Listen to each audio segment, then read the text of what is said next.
Ça fait 1 heure que j'essaye de te joindre. Écoute, c'est vraiment la merde. Je dois dîner avec Renaud et la nounou vient de me lâcher. C'est vraiment une connerie, ce divorce. Je l'aime encore. Faut vraiment que j'arrive à le récupérer. Puis on est une famille, merde, on va pas tout foutre en l'air. Hein. Tu veux bien me le garder le temps du dîner? Les 2 grands sont chez maman, mais Léo, évidemment, elle se sent pas de le garder. Tu parles. En plus, t'as de la chance, ils ont dormi dans la voiture. C'est un miracle. Dis donc, c'est devenu l'enfer de se garer chez toi. Hein. J'ai mis 20 minutes avant de trouver une place. Bon, je t'ai mis 3 couches. Je devrais en avoir pour 2 heures max. Et puis si jamais il se réveille... Stop, tu arrêtes. Ça tombe vraiment mal. Ce soir, c'est pas possible. Oh non, déconne pas, s'il te plaît. Là, j'ai vraiment besoin de toi, s'il te plaît. Non. Ah, mais t'attends quelqu'un? Ah oui. Oh putain, c'est qui cette fois? Julien, Romain ou l'autre là? Damien. I loved the premise. I love how we see the character getting ready at the start of the film and the sort of anticipation that we feel along with her as she's getting ready, and then every single doorbell rings that brings in another unwelcome person, and just how her whole story unfolds is really, really cool.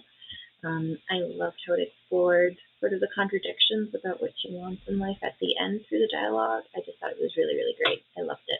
I thought it was really funny. I thought it was really well timed comedically, with having each time she opened the door, it wasn't who she was expecting. I thought that was really, really well done.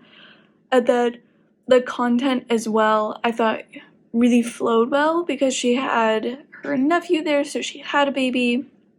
And then it was like this really interesting, almost like business-like exchange with her and the man she was wanting to get the sperm from, and then the ex shows up, who is not really the ex, but also is the ex. And anyway, I thought the entire thing comedically was really well done, and how they like framed her opening the door and everything. I just thought the whole thing worked really well. One of my favorite things about the swap is honestly its build-up.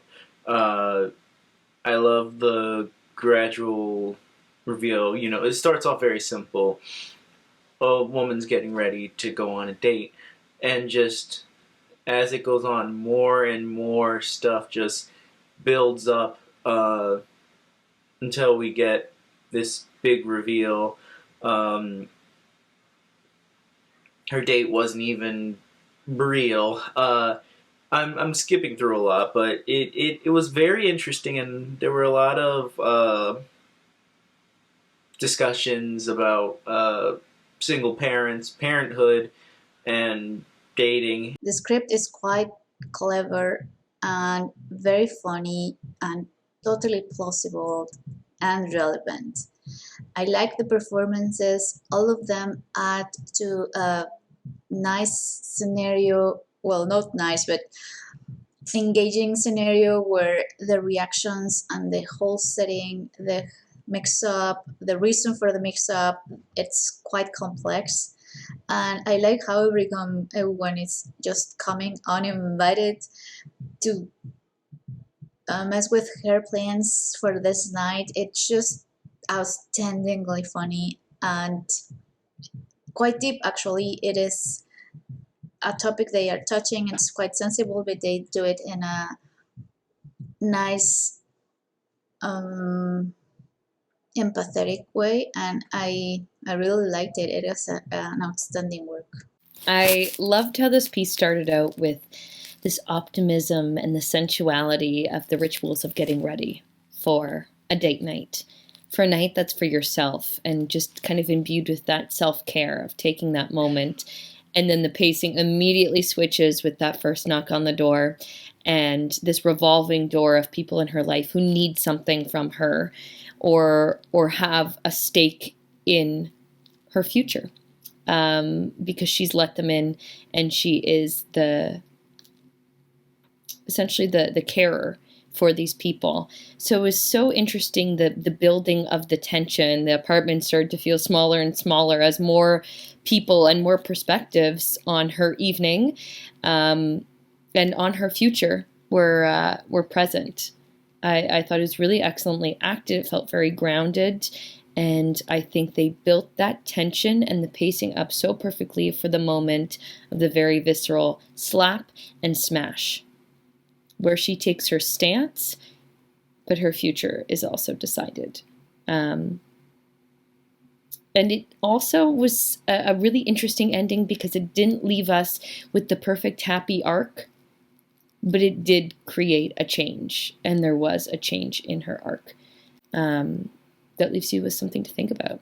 Just so well written, like all the different characters coming in to ruin her date, her sister, and then what's his name who's masturbating, and then her ex. Like it's just so genius, and like everyone comes at the worst possible time, and just the stakes are so high, and she's so stressed, and like to have a baby there the whole time it's just like a disaster waiting to happen.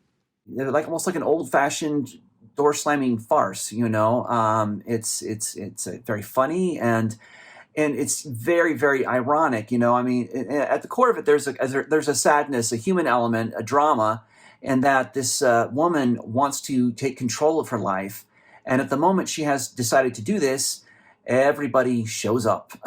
Everybody shows up with all their troubles, and then the one guy is tricking her and lying, catfishing her, I guess they call it. You know, he's lying about who he is, and control is just out the window. But yes, so it's a good story, interesting, fun twist at the end. The actors did a great job. They were all, you know, very real, very, interesting, funny. It was well written, well directed, well paced. I love that they came up with, they had these 4 actors in just basically almost just one room in one location, made a whole crazy story happen with a crazy twist at the end. Great job. Good cinematography, editing, everything about it worked really well.